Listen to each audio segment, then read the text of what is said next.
I don't remember much from my childhood. I lived in a small town south of Krakow with my mom, dad, and two sisters. Those early days are a blur, but I remember going door to door around the neighborhood, asking for treats during the Dojinki Harvest Festival. It was a tradition of ours since we knew the neighbors always bought too much candy. We'd gather leftovers and make a feast of our own. At every door, you were greeted with a cheeky smile as the neighbors lovingly cussed out the scoundrel children of the Dabrowski home. Of course, happy memories are happy for a reason, because things get worse and you get something to compare them to. My parents separated. My mother moved us to Warsaw, where we could be closer to my grandparents and uncles. Meanwhile, my father, Jaromir, did his best to stay in our lives, but it got harder and harder. He needed to work longer and longer hours, but he still sent us money every month. He wanted us to have a beautiful life, even if he couldn't be there for it. With every passing year, those visits grew further and further away. First we lost Easter, then Christmas, then the birthdays, and finally our yearly Dojinki festival meetup. Last we heard of him, he was barely making ends meet. He wasn't sending money anymore. And over time, he disappeared into memory. My mother remarried, my sisters graduated, my oldest sister moved to Ljubljana, while my younger went to Munich. My mother stayed in Warsaw with her new husband, but once the kids were out of the picture, she moved into her summer home up north. I love my mother dearly, but she's always had an eye for the luxurious, always planning the next trip, the next sun-baked afternoon. I stayed in Warsaw. I got myself a degree in sociology and managed to hold on to a low-rank government job at ZUS overseeing private claims. It wasn't glamorous, it was mostly being yelled at in different ways, but it paid the bills. A mind-numbing battle of making decisions, defending them, and making them again. The year I turned 24, I got a letter from an estate lawyer. Turns out my father had passed away. This wasn't recent. According to the papers, he'd passed away several years ago. Some kind of accident with farm equipment. He didn't have a proper will, and dividing the estate among his living descendants hadn't been a state priority. It got lost in a folder somewhere, and now it had floated back up. They divided everything equally between me and my sisters. My youngest sister got his savings, my oldest got his car and valuables, and I got the house. I called the others to check who wanted to go see his grave. No one wanted to. They were all tangled up in their own lives and troubles. My family were under the impression that my father had abandoned us, and this was a way for us to abandon him back. I had a different impression. I always thought he was just working too hard. I decided I'd take some time off work to collect his things and check out the property, trying to get a better idea of why he'd distanced himself from us. And maybe I could get a better picture of my early life, that time where I was greeted with a smile rather than a complaint. It was a long drive. The roads out there aren't the best. It's a very small community with no more than about 250 people, most of which are wheat farmers, and there's not that much to do. There are only two things other than farms, a church and a store. Everything else is either too far away or too irrelevant. Going past the endless fields, I got so lulled into a rhythm that I almost missed the exit. It's so small that you can accidentally pass it by if you don't take the right turn. There are no signs. You can only recognize it from the church in the distance. I took a left turn and prayed to God the suspension would hold a little longer. I decided to pay the old church a visit. We'd spent a lot of time there. There was plenty of parking. It was smaller than I remembered. But then again, everything looked bigger back then. There is something uneasy about coming home after so long. As I stepped out of the car, it all just came back to me. The smells, the sounds.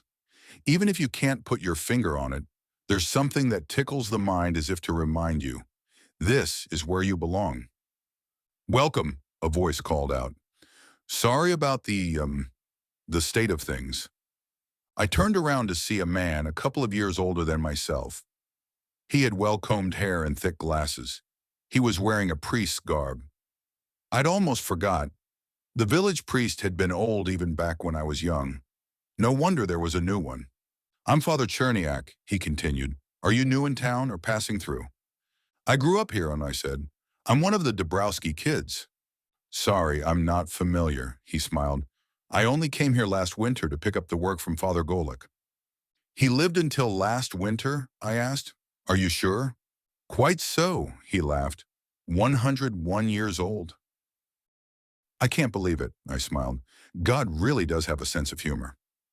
Father Cherniak showed me around. He told me his plans for refurbishing the windows. But the one thing that irked him more than anything was the doors. See, they were gone. The church was wide open. It's a local superstition, he sighed.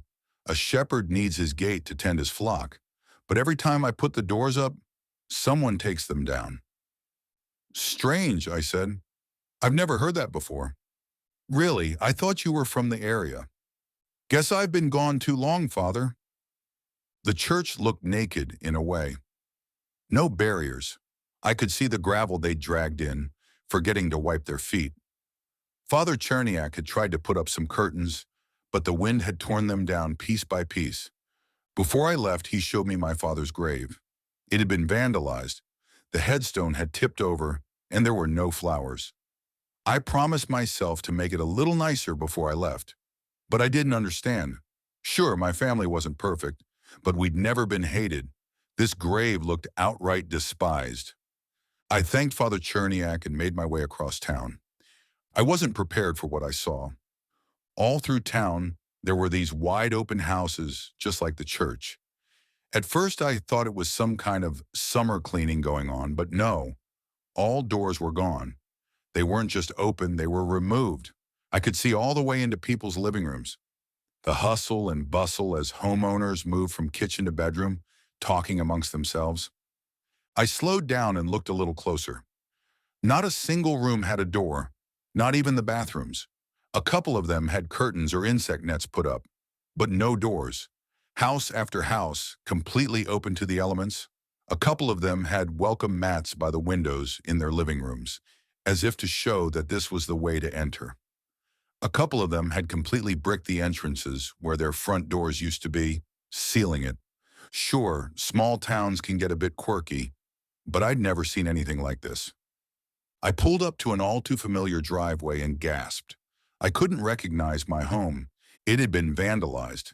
Every window broken, every door removed. I could see rats scurrying around. Walking around the property, things got even worse. There'd been a small fire in the backyard, spreading to the outer wall of the kitchen. It wasn't completely burned down, but you could probably punch it straight through with little effort. And finally, on the far side, neon green spray paint reading Sin Diablo, Son of the Devil. I couldn't believe it. They'd even clipped the chains off our swing set, leaving a rusted metal skeleton. It looked like someone had tried to start a tire fire but couldn't quite get it going. I had a hard time even picturing what it used to look like. There was this bottomless hole forming in my stomach where every smile I remembered seemed like a cruel taunt. Something must have happened, something I'd never even heard of. Coming back around, I noticed a crowd of middle-aged men. They were standing just outside the property, looking over my car. I didn't recognize any of them. You at the bank? One of them asked. No, I'm the Dabrowski kid, I said. The son. You're the son? He spat. You want to join him in hell? Is that it? You know who did this? I snapped back, pointing at the house. Was it you? Could have been anyone, a man in the back added. Fucker deserved it. One of them gave me a knowing smile and nodded at the graffiti. They whispered something among themselves, letting out a chuckle under their breaths. They scoffed at me and wandered off, spitting curses and sneers. Not quite the welcome I'd imagined. I'd initially planned on sleeping in the old house, but there was no way. Not only was it wide open, it was a disgusting mess. I'm not going to go into detail what they'd done to the place, but I'd be lucky if I was able to give it away in its current state. I decided to spend the night sleeping in my car. I leaned the seat back and wrapped myself in a blanket, hoping it wouldn't get too cold. I spent some time on my phone, but I didn't want to use all the battery. But somehow I still ended up staying awake long past midnight. But there was something beautiful about that night. The sunset was one of the few things that didn't change around those parts. Watching the sun go down over the same old fields gave me that feeling that some things never change. I remember waking up sometime around 2 a.m., seemingly for no reason. It wasn't cold, there was no one bothering me, and no notifications on my phone. A careful wind brushed against the hood of the car. I lay there for a moment, trying to ignore the texture of the seat sinking into my sweaty skin. I filtered out the sounds of nature bleeding in from outside. A distant part of me had heard them all before. I listened past the songbirds and the insects in the fields. And beyond that, there was something else. Something in the distance. A wail. A deep, sorrowful wail. The following day, I took some time to walk around town. The rumor that Jeremir's kid was back had spread like wildfire. I could tell by the sideways looks as people passed me on the street. The only ones who didn't seem to care were the kids, and they were few and far between. At the far end of the town, there was this long brick wall. It wasn't very high, but it was dense. It had doors built directly into it, dozens of them. Every door from every house in the neighborhood. They jammed them all straight into the brick. I couldn't see ours, though. It had an eerie look to it. Maybe 100 or more doors, all built to never be opened. I couldn't help but touch a few handles, making sure they didn't budge. There were a couple of teenage kids standing at the edge of the wall, observing me.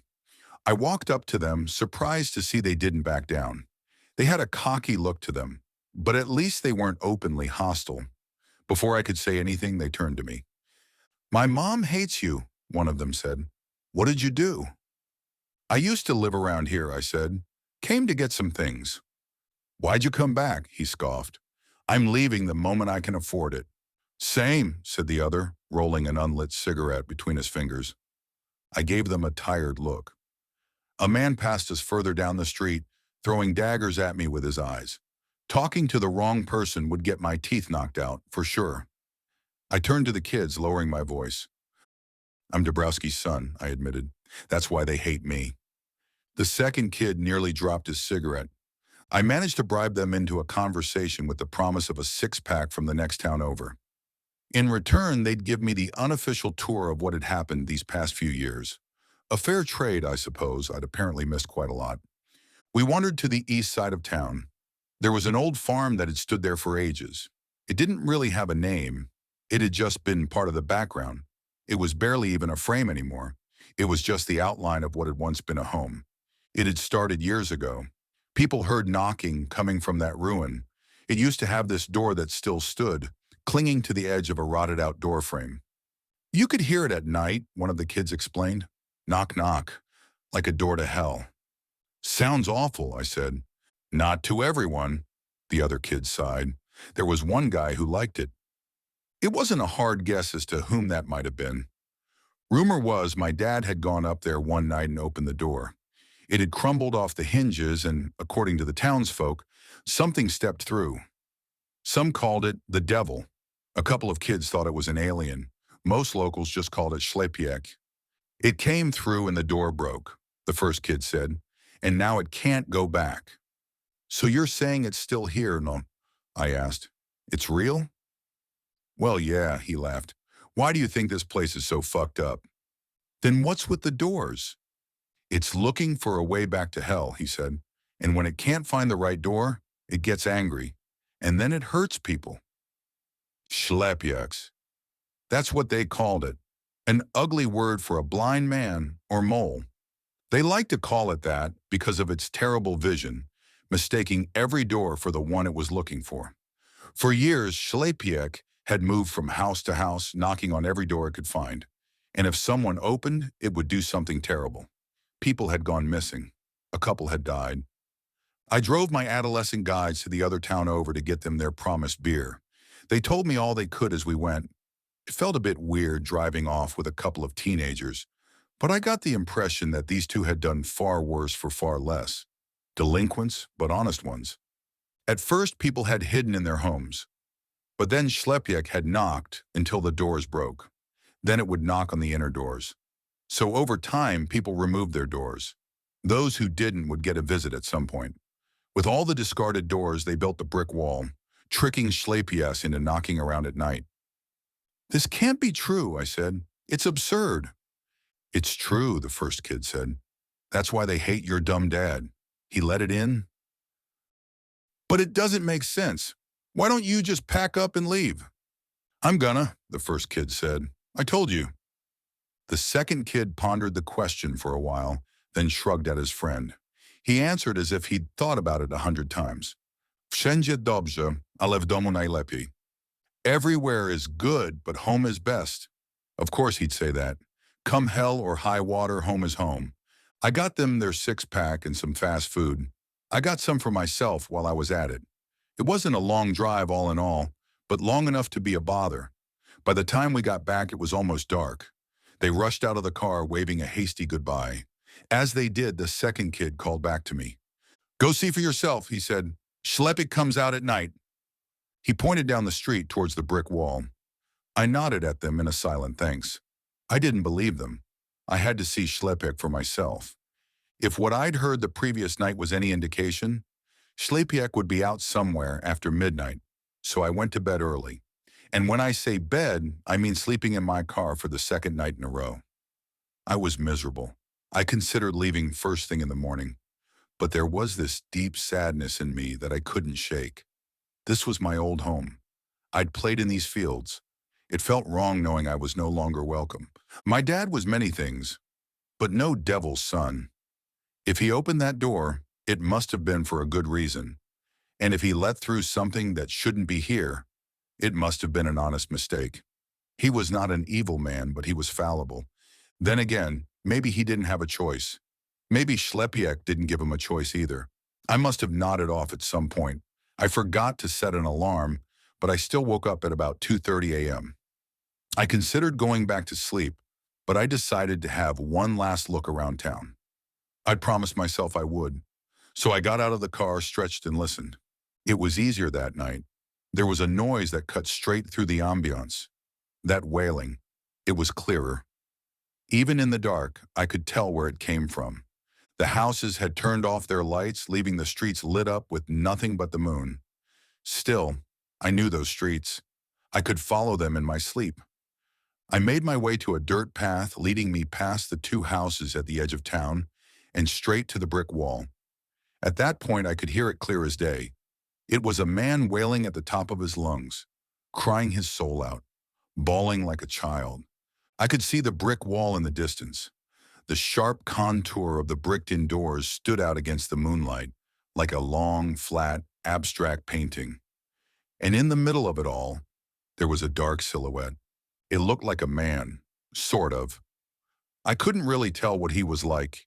He had a bulky jacket on. He was pulling on one of the doors, smacking it over and over with a closed fist. It was the same pattern over and over. Pull, smack, smack. Pull, smack, smack. And in between every attempt, he jerked his head around, crying desperately. I considered walking up to him. This wasn't some kind of devil. This was a heartbroken man.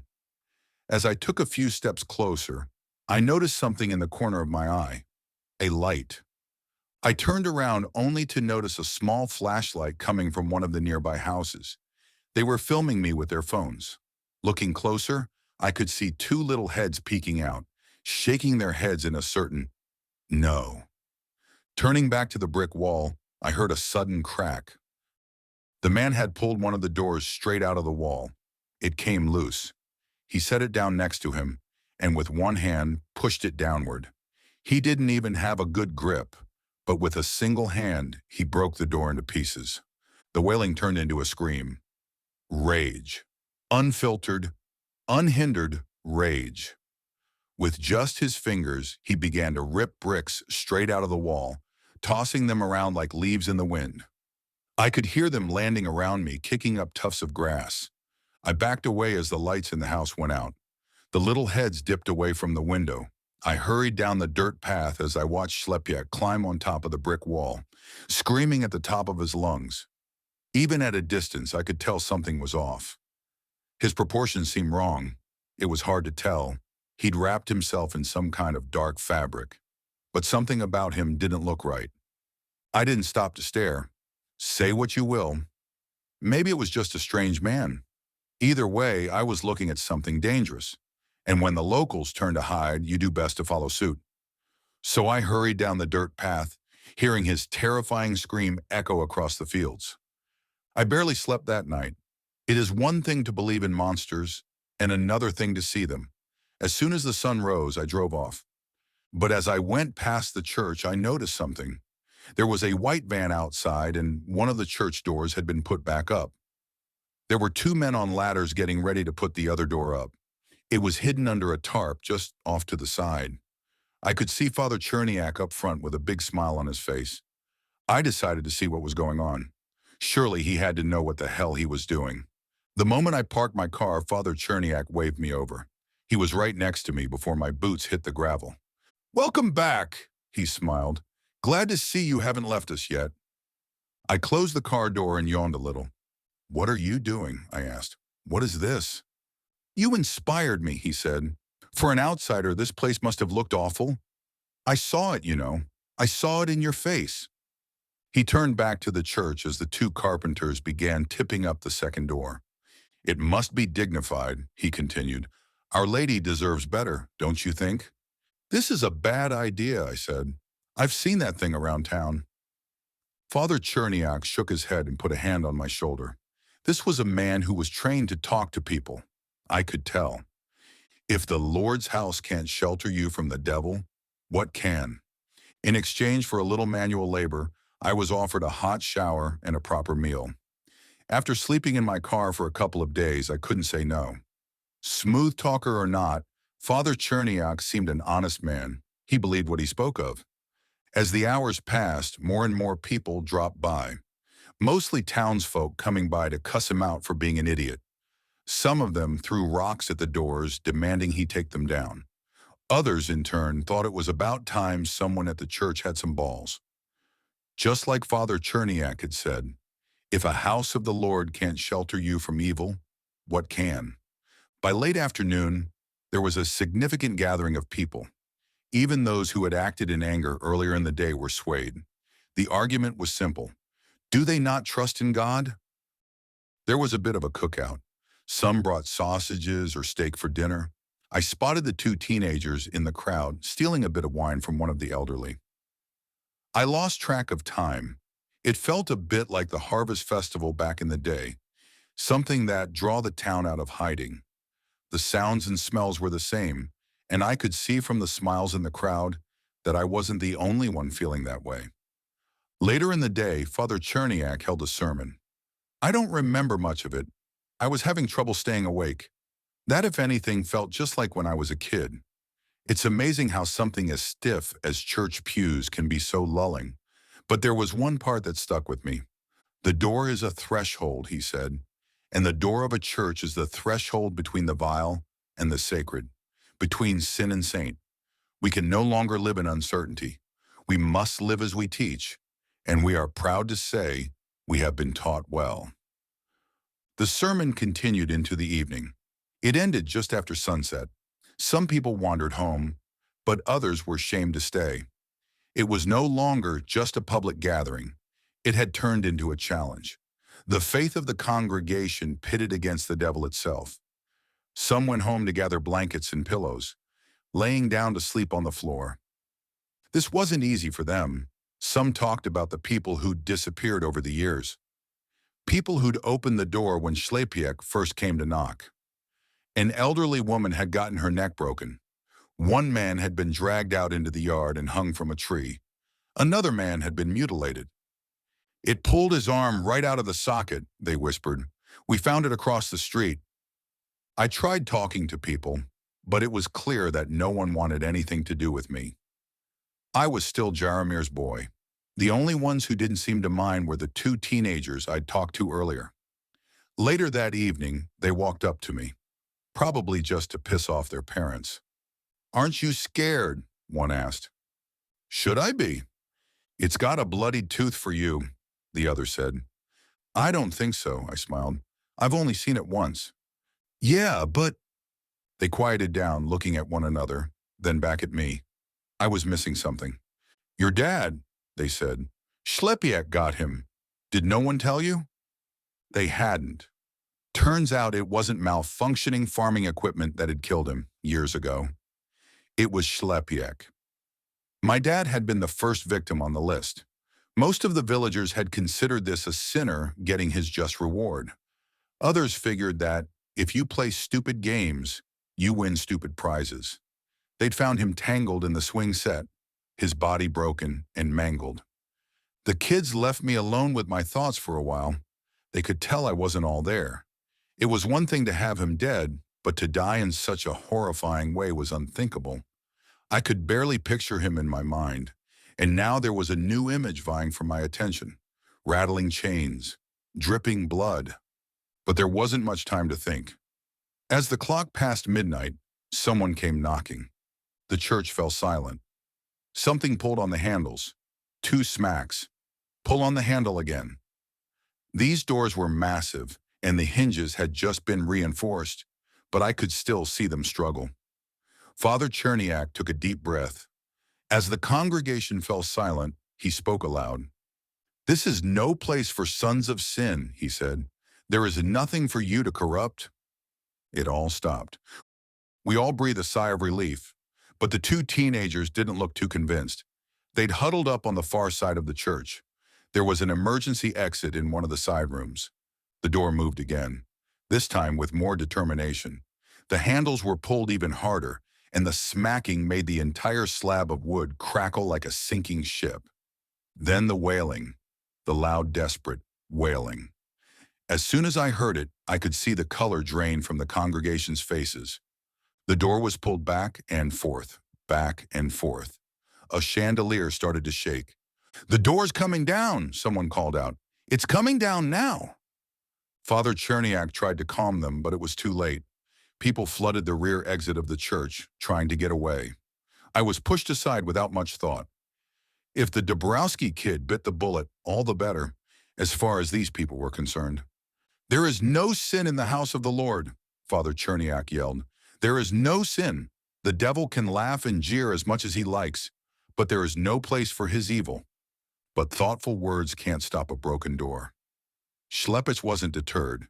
The doors came down. There was a pause in the air as they fell. The air swept through the room, blowing out most of the candles among the pews. As the doors hit the ground, the crowd panicked. Most of them were already on their way out. People screamed. Others cursed. I was in the far back of the crowd, and it was clear I was never going to make it out without being crushed. I settled instead for hiding among the front pews, hoping the dark would shield me. I could barely see Schlepiek in the flickering candlelight. His right arm had grown out of his shoulder blade, and his left arm was so long that it scraped against the floor. He had a sort of hunchback pose, but there was something that kept moving on his back, fluttering like a shivering membrane. He wasn't wearing a coat. He just wasn't human. He looked like something vaguely trying to resemble a human.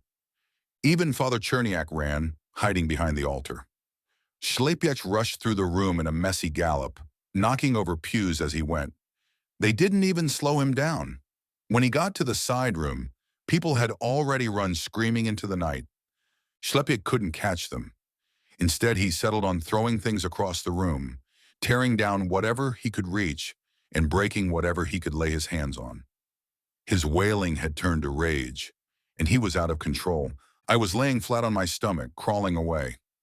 Father Cherniak wasn't so lucky. Just like Schlepiech had done with the brick wall, he climbed up on the altar. From there, he could see the priest. I don't like to recall what I saw. It's unworthy to make spectacle of tragedy. But Schlepiech didn't care for titles or words. He didn't care about anything. He picked Father Cherniak up with a single arm, holding him outstretched in front of him like a child considering an unfamiliar vegetable. Father Cherniak tried his best. In between desperate cries, he said the most powerful words he knew. He compelled, he demanded, and when nothing seemed to work, he begged and prayed. Then Schlepiech unhinged his jaw like a snake. The screaming stopped with a snap as a spray of blood shot out. Something thumped against the altar and rolled onto the wooden floor. A pair of glasses clattered against the ground. Schlepiech spat and coughed, picking tufts of hair from his teeth. He let the body slip from his grip, drooping unceremoniously to the red carpet. I remember crawling. I crawled as quietly and carefully as I could. Schlepiech was big, but his footsteps were light, like he was tiptoeing everywhere he went. I didn't notice he was behind me until his shadow drowned me. I rolled around, only to see his vast shape towering over me. He must have seen me. There were still a couple of candles. For a moment I saw his face, a half-made gray thing with black, inward-leaning, concave eyes, a faint shimmer like scales from a fish, a human mouth with an extra mandible, a twitching nose adjusting to the smell of burnt wax and blood. Viscera still dripped from his strange lips. Then he grabbed me, carefully, slowly. I closed my eyes as I was pulled in closer. He looked at me. He looked close. I could feel the heat of his mouth. Perhaps I'd be tastier. Then he made a noise. I can't put my finger on what kind of noise it was, but I'd never heard it before. A squeal, perhaps. A confused rattle. He put me back down. I opened my eyes as those large black eyes turned away from me. He was leaving. His rage subsided. As he dragged his long arm across the floor, his wailing bubbled back up. But it wasn't as desperate. It was confused. The effects of the attack was immediate. Some went to get their hunting gear. Others were blaming the priest, saying he wasn't holy enough. Others were leaving town entirely. After all, if God couldn't save them, they had to save themselves. I made my way back to my father's home. There was so much he'd never told me, and it was too late to ask. I had no idea what kind of mess he'd been wrapped up in, but I couldn't stand by and wait for it to blow over. If this was his fault, if all of this was his fault, I'd gladly join the others to spit at his name. But I couldn't do it without knowing for sure. I had to be sure. I went room by room, pulling out drawers and kicking over boxes. I threw around moth-eaten clothes. I tipped the bed. I dragged down the wardrobe, crashing it into the wooden floor, hoping I could find something, anything, to answer my questions. Finally, I ran out into the backyard. I saw the stains on the swing set. I remember him pushing me on it, making the chains creak as I went higher and higher. But now that noise meant something else, something dark, an image of a broken man wrapped in a forgotten toy. I don't know how long I went berserk on that house, but I remember finally just taking a swing at it. As I mentioned, a part of the kitchen had burned. You could punch right through it. So I did. Turns out there was a secret panel beneath the kitchen sink. I didn't register it at first. I just thought I'd hit a second, harder wall. But as I calmed down and looked a little closer, I realized it was a small compartment under the sink. I'd punched right through from the outside. I sat down flat on the wet grass, feeling it soaking into my jeans as I dug around. There was a box. Most of it was tainted by rats. Part of it was burnt, but there were little bits and bobs that I could make sense of. Family albums, mostly pictures of me and my sisters, friends from around the village, a picture of Dad next to his first car, pictures from our Facebook, printed and framed. The kind of things one would like to keep. Then the picture stopped. No more dates, no more birthdays, nothing. But I kept turning the pages, and in the back there was something else. Other pictures, notes, pictures of a door with a text written on the back. It's not screaming, it's crying. Little notes on the margin, saying it was afraid. It was lost, that no one listened and that no one cared. There were no more pictures, but there were notes. He had to get out, wants to stay. He hunts elk in the forest, brings it to me. There's nothing left for him, I understand. It told a story of my father trying to help something that didn't belong, something from another place. They shared meals and kindness, trying their best to find common ground. This had seemingly gone on for months. It spoke of spring and later winter. I will let him sleep in the house, the final note said. Maybe it can help his night terrors. Something must have happened, a dangerous creature like that, inside a small house. Maybe there was an accident, a misunderstanding. Maybe it strung him up by the chains to make him look alive, like a puppet. Either way, I was close to an answer. Maybe I was looking more like my father than I'd realized. Looking back at it, I felt like a sleepwalker. I wasn't thinking clearly. Maybe it was the adrenaline. I walked around in a daze, making my way back into town. It was quieter now. Many had rushed to their cars. I followed the dirt road back to the brick wall, and I found him. Ślepiak, wailing weakly, tapping against the bricked-in doors, pulling a little on a handle, hoping against hope that something would happen. He wasn't angry when I approached. He was confused. I had to make him understand, to see the truth of things. So despite everything I'd seen and everything I heard, I decided to trust my instinct. My father had made many mistakes, but he was no fool. His mistakes were honest. So if this was a mistake, I prayed to God it would be an honest one. "Follow me," I said. "This way." Ślepiak had feather-light steps. I could still hear commotion around town, but it was all swallowed by that soft wailing. Ślepiak couldn't stop himself. We made our way to the cemetery, to the overturned headstone in the overgrown lot. I tapped the ground, looked at this creature, and said it as simple as I could. "Here," I said, "Father." Perhaps it understood me, perhaps it didn't, but it could rip out handfuls of dirt like if it was nothing. And it did. It took a long time, but not as long as it should have. My dad had not been buried deep or well. Just as no one had cared for his funeral, no one had cared about his resting place. It didn't take long for Ślepiak to make his way down. And as his hands hit the casket, I looked down to a curious sight. See, my father had died poor, so poor that they hadn't put much effort into his casket. It was more like a box, and the lid looked familiar. Looking a little closer, I realized it was a door, the actual front door of our house. They'd just thrown it on and called it a day. Ślepiak stroked the door with his long fingers, his wail slowing to a hum. He'd finally found the right door, the one he'd been looking for. I'll never forget that image for as long as I live. An ungodly creature breaking open the casket lid, pushing away a bed of dry blue sunflowers, lifting a long-forgotten corpse from its resting place, cradling it like a mother calming a crying child, its wailing turning to a quiet sob. "Tata!" he cried.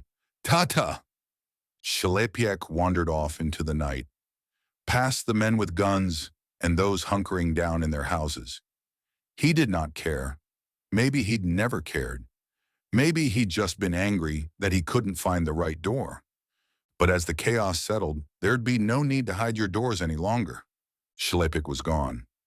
I sold my father's property but kept the photo albums. His name is still spoken like a curse, but at least there's nothing to keep that curse alive. There have been no more sightings of Ślepiak, as far as I know. The locals didn't want to point fingers at the devil when they called the authorities. Some tried, but it's easier to convince people of a killer rather than a monster. There were inquiries around the countryside, but as with most things, it was left in an open-ended folder in an office somewhere. Unsolved. Deprioritized. I returned to Warsaw. It might not be my home, but home is not just a place, it's a time. And that time has long passed. It has taken some effort to accept that for now, I might not have a real home. But that doesn't mean I'll never have one. Much like Ślepiak, I think there's a struggle in finding someplace you belong. But over the southern countryside, the forest lies still. There is no wailing, no knocking, no screaming. And I think that somewhere, beyond the trees, anyone can find a place to call home.